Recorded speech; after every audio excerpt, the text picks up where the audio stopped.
Assalamualaikum warahmatullahi wabarakatuh. Perkenalkan, saya Tasya Fediarisa, NIM 106200031 dari Prodi Biologi Institut Teknologi Bandung. Pada video kali ini, saya akan memberikan penjelasan mengenai DNA repair dan DNA recombination. Dalam mempertahankan stabilitas genetik suatu organisme untuk keberlangsungan hidupnya, tidak hanya diperlukan mekanisme yang sangat akurat untuk mereplikasi DNA, tapi juga untuk perbaikan DNA yang rusak. Perbaikan DNA atau DNA repair adalah sekumpulan proses mengenali dan memperbaiki kerusakan pada molekul DNA yang berlangsung dalam sel. Perbaikan DNA akan memperbaiki sebagian besar perubahan spontan dalam DNA setiap harinya yang diakibatkan oleh panas, kecelakaan metabolik, berbagai jenis radiasi, dan paparan zat di lingkungan. Mekanisme perbaikan DNA bertujuan untuk meminimalkan proses instabilasi genetik, diantaranya mutasi, kesalahan replikasi, dan kerusakan DNA. Pentingnya perbaikan DNA dapat dilihat dari kapasitas pengkodean sebagian besar genom dikhususkan hanya untuk fungsi perbaikan DNA. Pentingnya perbaikan DNA juga ditunjukkan oleh peningkatan laju mutasi yang mengikuti inaktivasi gen perbaikan DNA. Studi terbaru juga menunjukkan adanya hubungan antara berkurangnya kapasitas perbaikan DNA pada manusia dengan berbagai macam penyakit kanker yang mencerminkan peningkatan tingkat mutasi. Meskipun DNA adalah material yang sangat stabil, di mana diperlukan untuk penyimpanan informasi genetik, namun DNA merupakan molekul organik kompleks yang rentan terhadap perubahan bahkan dalam kondisi sel normal. Tanpa adanya perbaikan DNA, kerusakan DNA spontan akan dengan mudah dan cepat mengubah urutan DNA. Kegagalan perbaikan DNA juga dapat menyebabkan perubahan permanen atau mutasi. Bila hal ini terjadi pada sel gamet, maka mutasi akan terjadi pada generasinya. Mutasi yang terjadi pada sel yang tidak bereproduksi akan mengganggu proses transkripsi dan replikasi sehingga menuju transformasi keganasan sel kanker dan percepatan proses menua. Sel-sel mempunyai beberapa mekanisme perbaikan terhadap kerusakan DNA untuk mempertahankan sel tetap pada keadaan homeostasis. Jalur perbaikan DNA dibagi menjadi single step dan multi step. Pada jalur single step atau direct reverse, kerusakan akan diperbaiki langsung secara enzimatik. Contohnya, enzim yang memecah ikatan dua pirimidin dalam pirimidin primer sehingga mengembalikan molekul pada kondisi semula. Kemudian, terdapat jalur multi-step yang meliputi nucleotide excision repair, base excision repair, dan mismatch repair. Nucleotide excision repair adalah mekanisme pemotongan bagian atau salah satu segmen DNA yang mengalami kerusakan. Base excision repair melibatkan enzim DNA glikosilasi yang masing-masing dapat mengenali jenis basa tertentu yang diubah dalam DNA dan mengkatalisis penghapusan hidrolitiknya.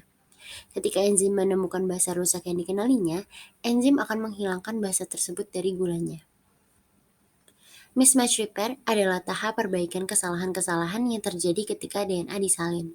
Selama replikasi DNA polimerase sendirilah yang melakukan perbaikan mismatch atau salah pasang. Perbaikan mismatch ini mendeteksi terlebih dahulu pasangan basa yang tidak cocok atau tidak berpasangan dengan benar.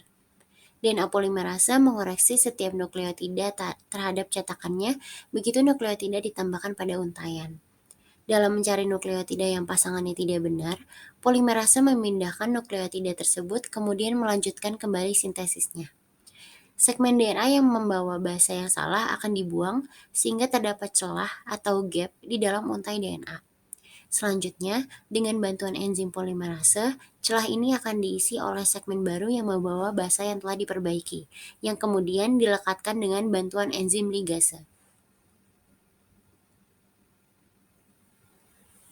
Dua jalur yang paling umum adalah jalur base excision repair dan nucleotide excision repair, di mana pada keduanya kerusakan DNA dihilangkan dan urutan DNA asli dipulihkan oleh DNA polimerase menggunakan untai yang tidak rusak sebagai cetakannya.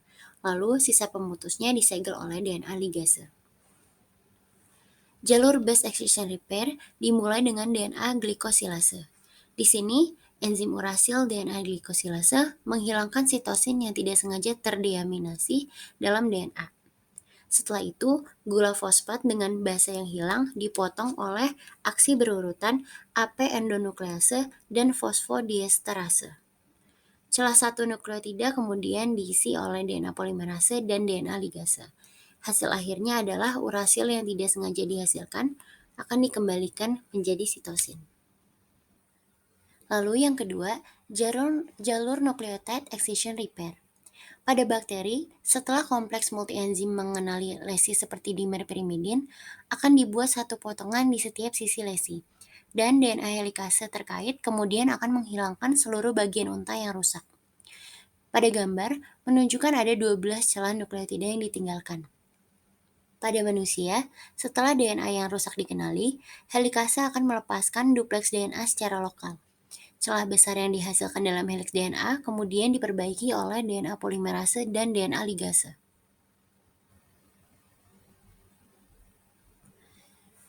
DNA rekombinasi adalah DNA buatan yang dibuat dengan cara menggabungkan atau merekombinasi dua atau lebih untaian benang DNA yang dalam keadaan normal tidak berpasangan atau terjadi bersama. Potongan DNA dipecah dan digabungkan kembali untuk menghasilkan kombinasi alel baru. Proses rekombinasi ini menciptakan keragaman genetik pada tingkat gen yang mencerminkan perbedaan urutan DNA organisme yang berbeda.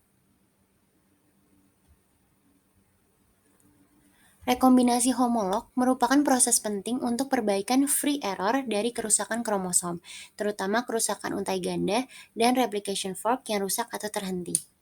Rekombinasi homolog juga bertanggung jawab atas persilangan kromosom yang terjadi selama meiosis. Rekombinasi homolog terjadi melalui berbagai jalur, dengan kesamaan langkah pertukaran untai di mana untai tunggal dari satu dupleks DNA menyerang dupleks kedua, dengan pasangan basa dengan satu untai sementara menggantikan yang lain. Ketika digunakan sebagai mekanisme perbaikan, rekombinasi homolog terjadi antara molekul DNA yang rusak dan molekul saudaranya yang baru saja diduplikasi, dengan dupleks yang tidak rusak bertindak sebagai cetakan untuk memperbaiki salinan yang rusak dengan sempurna.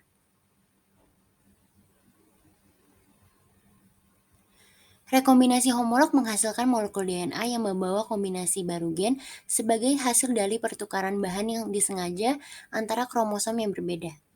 Rekombinasi homolog terjadi sebagai bagian integral dari proses di mana kromosom dibagi ke sel gamet. Rekombinasi homolog selama meiosis menghasilkan persilangan kromosom dan konversi gen, menghasilkan kromosom hibrida yang mengandung informasi genetik dari homolog ibu dan ayah. Pindah silang dan konversi gen keduanya dihasilkan oleh mekanisme rekombinasi homolog. Dalam meiosis, rekombinasi homolog diinisiasi oleh pemutusan untai ganda yang disengaja dan diatur dengan hati-hati dan terjadi secara istimewa antara kromosom homolog daripada sister kromatid yang baru direplikasi.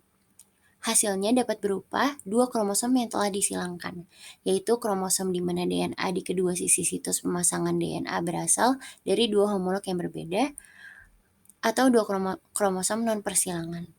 Dalam kasus terakhir, dua kromosom yang dihasilkan identik dengan dua homolog asli, kecuali untuk perubahan urutan DNA yang relatif kecil di tempat rekombinasi. Sekian video penjelasan dari saya. Terima kasih dan semoga bermanfaat.